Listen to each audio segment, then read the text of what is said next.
The night before the wedding, I accidentally saw something on Peter's phone. He had shared a video in a group chat, showing me using crutches. Guys, who gets it? Every time I see her hobbling around, I feel like puking. If I'd known I'd have to spend a lifetime with someone I don't love, I'd have rather been the one who lost a leg in that accident. I really want to run away from this wedding. The next moment, I was back to the car accident. Just as Peter wished, I didn't save him this time. Now, he was the one with a broken leg and blind. Peter's phone buzzed wildly while he was in the shower. The moment I picked up his phone, I unintentionally saw a message on the screen. Just come out for some drinks, get smashed, and the wedding won't happen naturally tomorrow. Or just disappear. Come back in a month. Peter's parents won't blame you. You've already taken care of Jean for 3 years. You can't waste your whole life on her.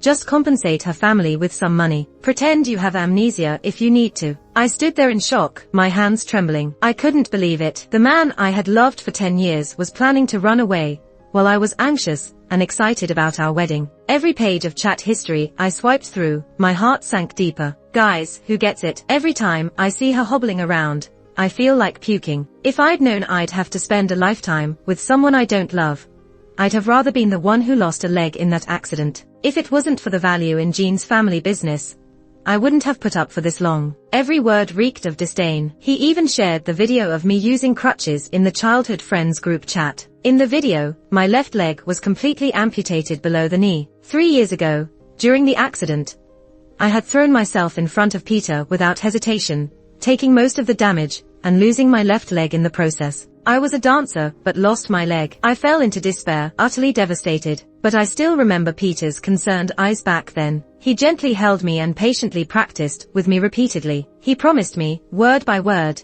Jean, don't give up. I'll always be with you. If you can't walk for the rest of your life, I'll be your legs. But the chat records slapped me in the face hard. The video he took to encourage me turned into their mockery. My struggle to walk seemed ridiculous to him. As I was sobbing uncontrollably, Peter walked in. Jean, what's wrong? Seeing my tear-streaked face, he got visibly anxious. He gently kissed my forehead. Are you too nervous about the wedding tomorrow? Does my Jean have a case of premarital jitters? I turned my head away, biting my lip hard. Seeing me avoiding him, Peter instinctively tried to embrace me. But when he saw the phone screen, his face instantly turned pale. He snatched the phone away, panic in his eyes. I tried to control my emotions, but my whole body kept shaking. Faced with my questioning, Peter couldn't say a word. After a while, he stopped pretending, revealing his true self. Dropping the pretense, he roared at me. What do you know? Do you have any idea how I lived these past 3 years? Every time we hang out, while others bring their pretty girlfriends,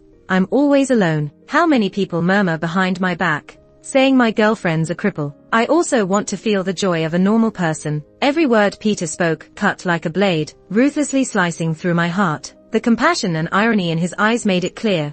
These 3 years of tenderness were merely a facade, charity at best. If I could, I'd wish you never saved me. My fingernails dug into my palms. At that moment, I didn't know where the pain was coming from. A burning feeling of suffocation swept over my mind. My ears buzzed, my mind went blank, and everything around me fell silent. The next second, the scene changed. It was no longer the apartment where Peter and I had lived for 3 years. Instead, I was in the back seat of a car. It was the day Peter and I went to the university to get our diplomas. A loud bang. A car turning left collided with a speeding tanker. Our car was rear-ended, and I was slammed into the back. But this time, as Peter wished, I didn't throw myself toward him recklessly. The last thing I saw before passing out was Peter trapped in his seat. I had a long dream. In the dream, I wore a prosthetic leg. Dressed in a white wedding gown, I slowly walked up to the wedding stage. My heart was filled with joy, waiting for my prince. But in the next moment, the screen that should have shown moments of Peter and me in love changed. Instead, it showed me in despair,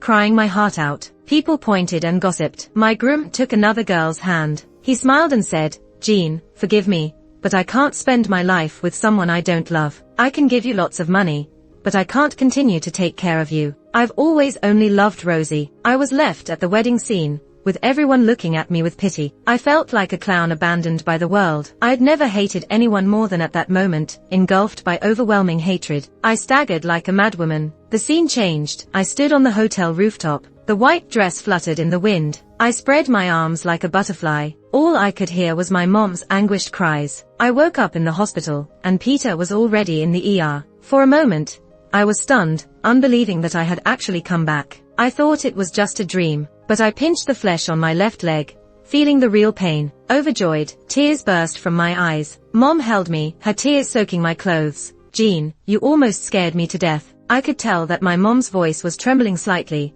a sign of relief after the danger had passed. It's a pity about Peter, though. I remembered waking up in another life, the way my mom held back her tears, struggling to speak, and the chaotic and painful crying at the wedding. Everything felt like it happened in another world. It's so great that I get another chance. I endured the pain, limping over to the emergency room door, where I heard the overwhelming cries of Peter's family. "No amputation. How can you amputate? Peter is so proud. How could he accept this?" It was Peter's mother, crying out. But no matter how much Peter's family pleaded, the doctor regretfully shook his head.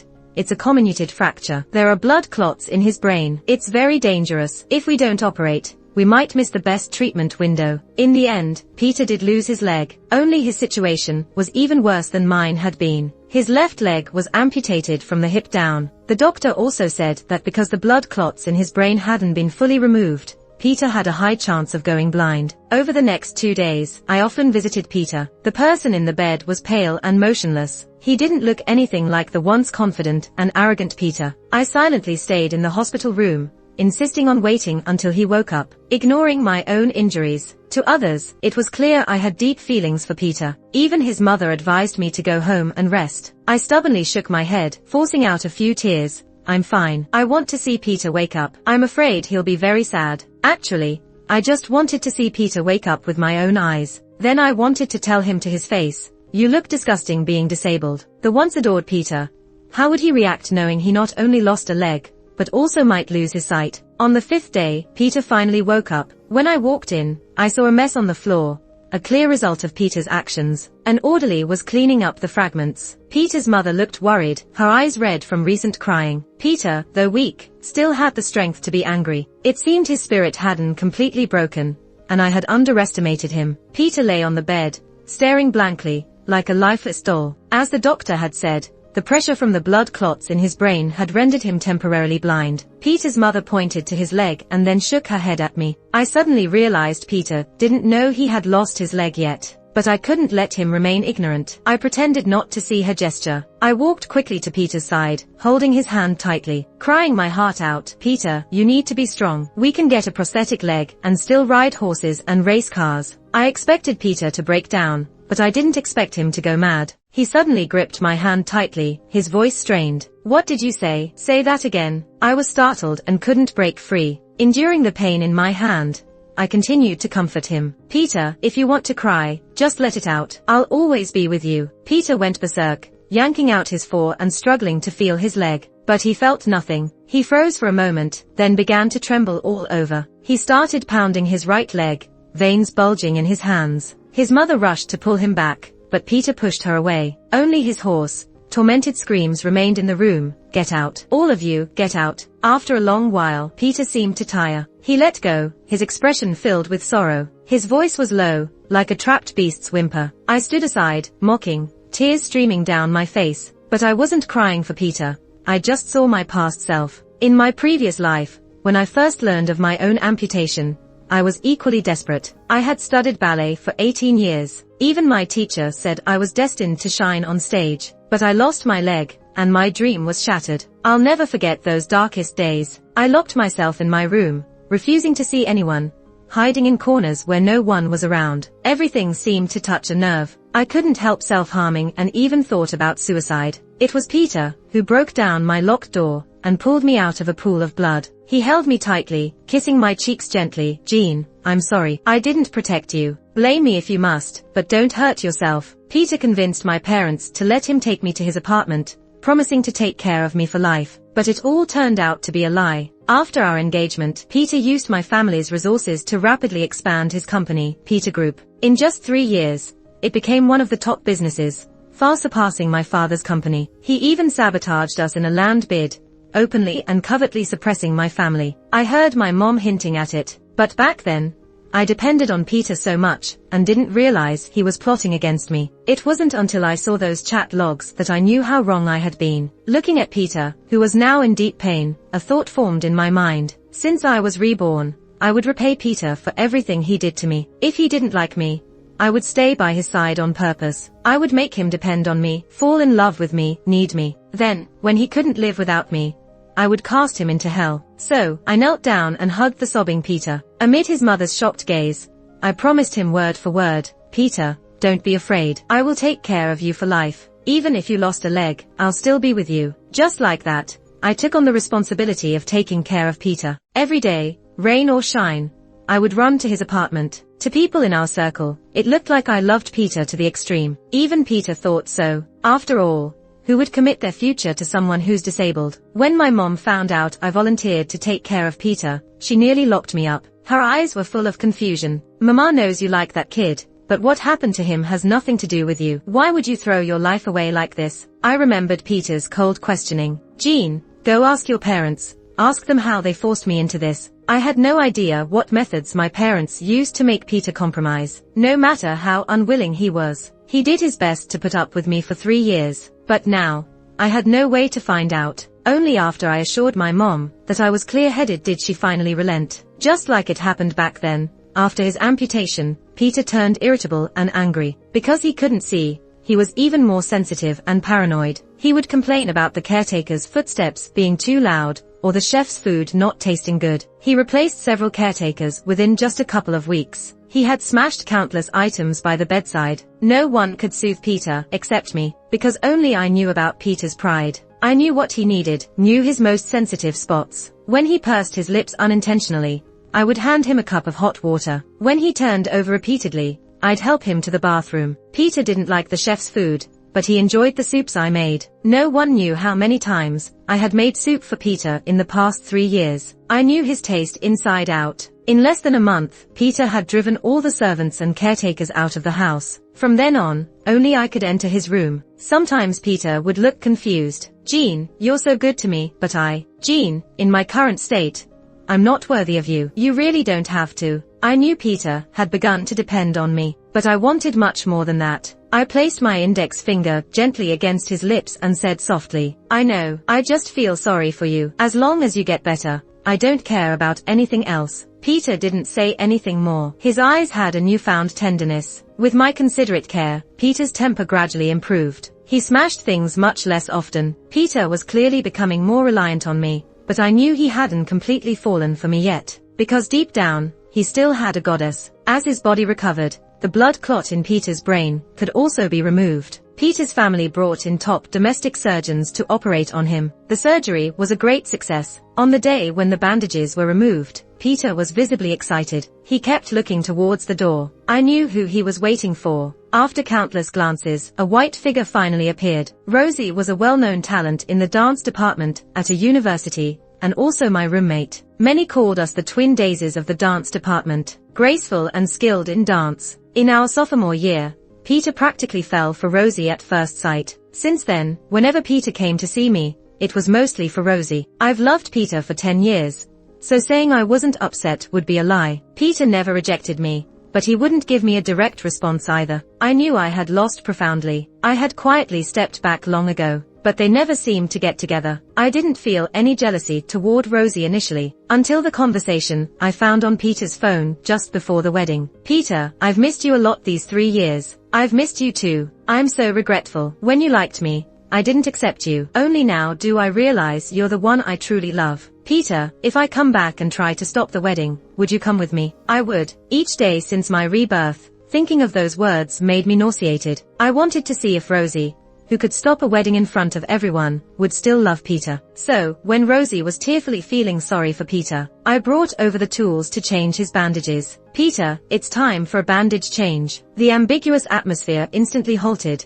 The air seemed to freeze for a moment. I paused and stood there awkwardly. Did I come at a bad time? But the doctor said the bandage should be changed at this time every day. "It's fine, Jean, let me do it. I can take care of Peter," Rosie said, taking the tools from my hands to change Peter's bandages. Faced with Rosie's offer, I was more than happy to let her. I was afraid she wouldn't see this scene. As Rosie carefully unwrapped the bandage on Peter's leg, she was visibly startled. Peter's left leg had been amputated from the thigh. The amputation site was still healing, with raised and gruesome scars. The scars spread like a raging beast on his skin, making one's hair stand on end. With a crash, the medicine bottle slipped from Rose's hand and shattered on the floor. She visibly took half a step back. Her face showed shock and fear. The atmosphere froze again, and the room was so silent you could hear everyone's breath. Peter, I'm sorry, I didn't mean to. Rose's voice trembled. Peter's eyes were filled with hurt and disappointment. I'll leave you two to talk. I'm going out.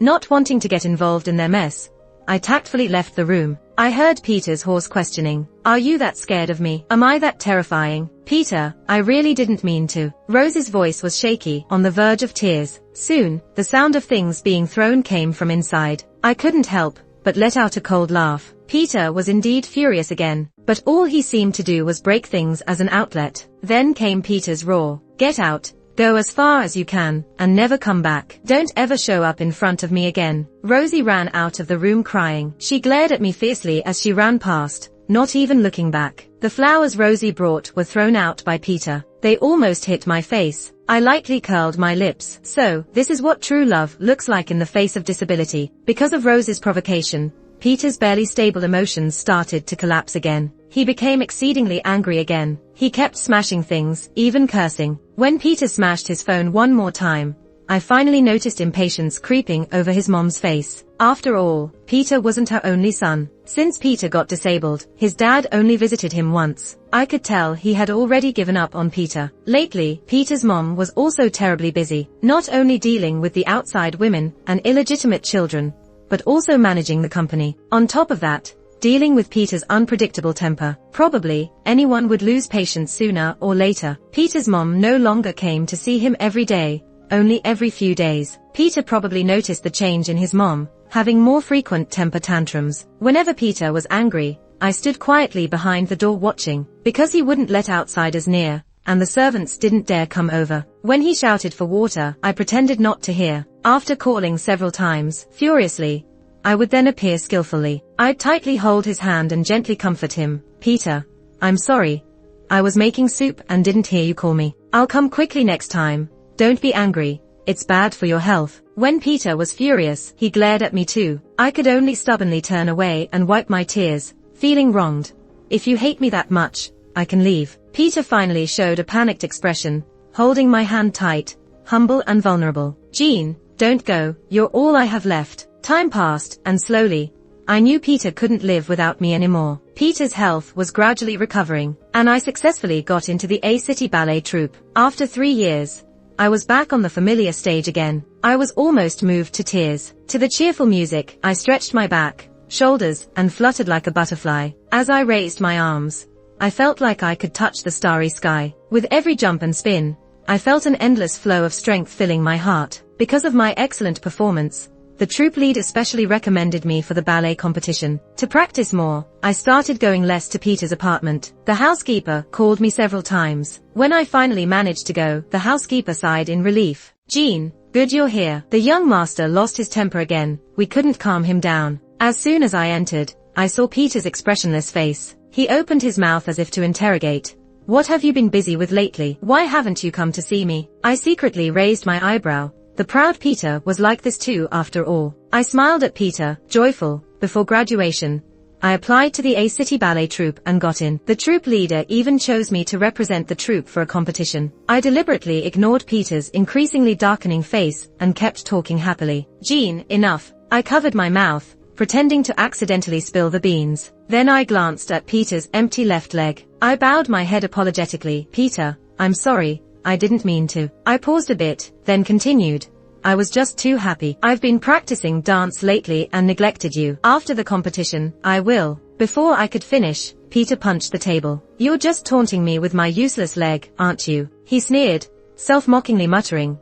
Even you think I'm useless now. Scared, I took a half step back, panicked. I wanted to hug him, but didn't dare. I didn't mean it, Peter. If you don't like me, I'll leave now. I wiped the tears from the corner of my eyes and turned to leave. From behind came the sound of something heavy falling. Peter had tried to grab me in a hurry and fallen off the bed. Seeing Peter in such a sorry state reminded me of what he once mocked me for. Jean's limping looks like a clown. How can I hold back from laughing out loud? Ha ha ha. He used to take my pain as a joke to tell others. Maybe it's karma. Now Peter looks like the clown. If I could, I'd want to capture this moment to show Peter his clownish self. Since that day, Peter became increasingly clingy. As if afraid I'd leave, he called me countless times each day. Busy practicing, I often ignored him. He'd send long messages. Jean, will you come see me today? Jean, I want your rib soup. The maid's cooking isn't as good as yours. I didn't reply, just put my phone on silent. The troop mates teased, fighting with your boyfriend. Smiling, I shook my head.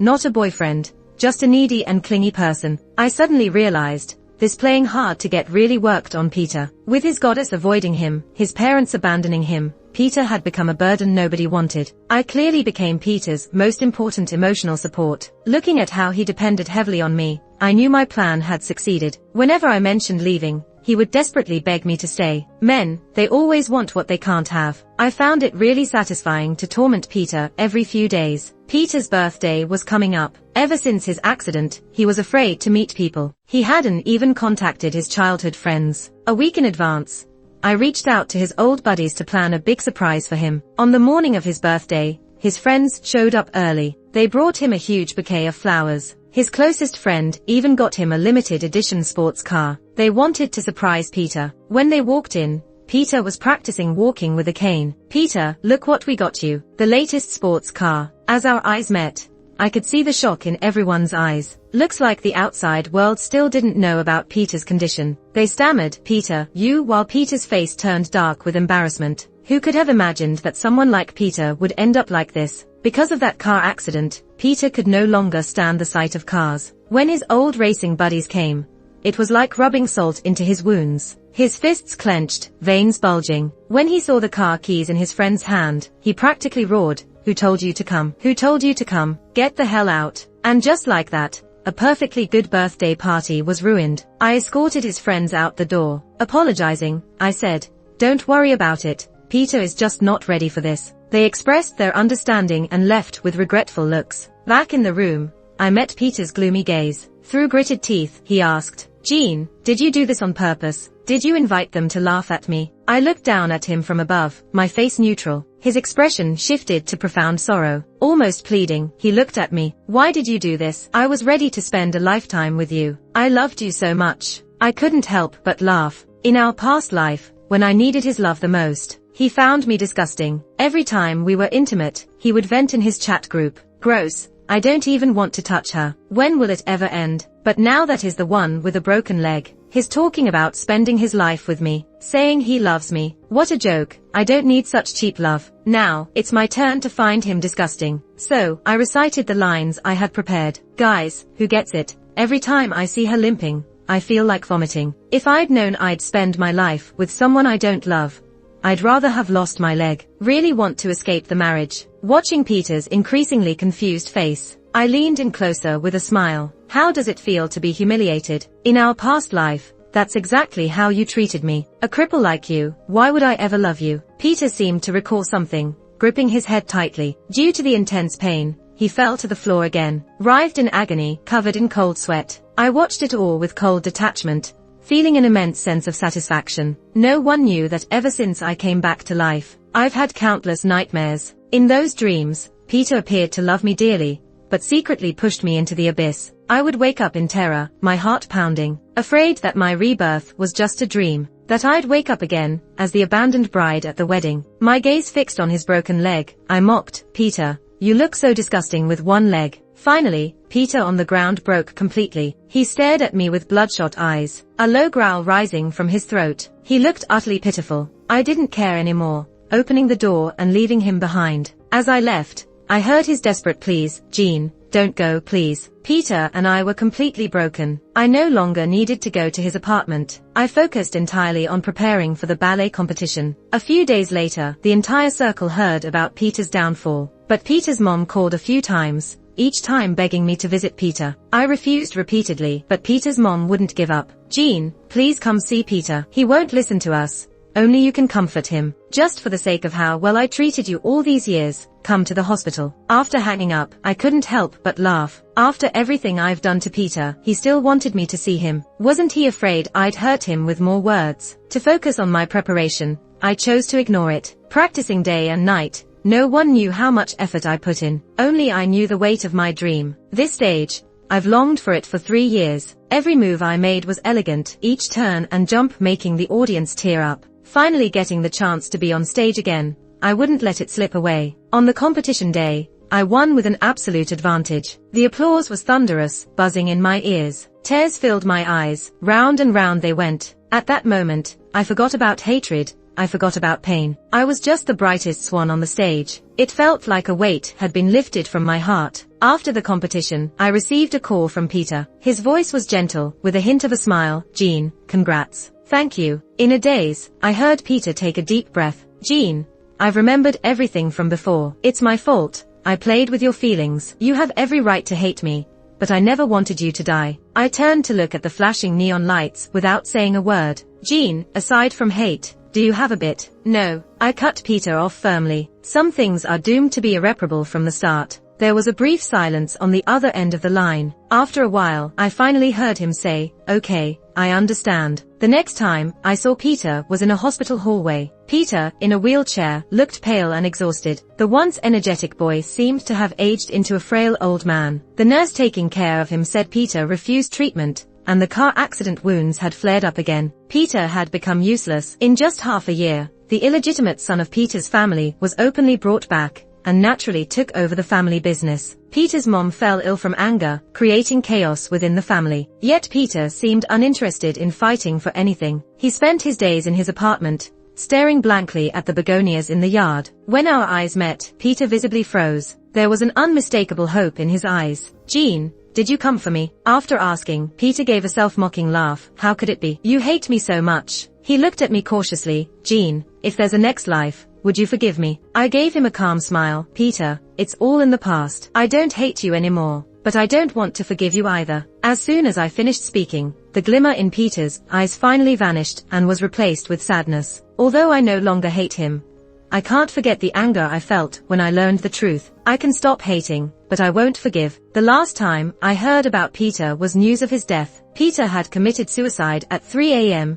in his private apartment at Begonia Bay. He died from slashing his wrists, surrounded by bright, fresh begonias. Begonias were my favorite flowers. In our previous life, Peter planted an entire yard of begonias to make me happy. Maybe he genuinely liked me back then. The wind lightly brushed past the window, stirring my thoughts. I seemed to see again the boy I once really liked. When I won a competition, he would bring me a bouquet of flowers. We'd spend the whole night celebrating with food, drinks, and fun. When I did poorly on an exam and got scolded, he would drag me to the library for extra studying. When he was too frustrated to speak because of me, he'd helplessly and dotingly tap my forehead. I would squeeze through the crowded hallways, foolishly hugging his backpack, watching him play a game. And then, with the setting sun's afterglow, we'd ride our bikes home together. Back then, I thought we'd always be like that for the rest of our lives. I knew nothing of the harsh reality waiting to break us. Much later, I learned the language of begonias. Bitter yearning, hopeless love. Just like me and Peter. When I loved him, he didn't care. By the time he turned around,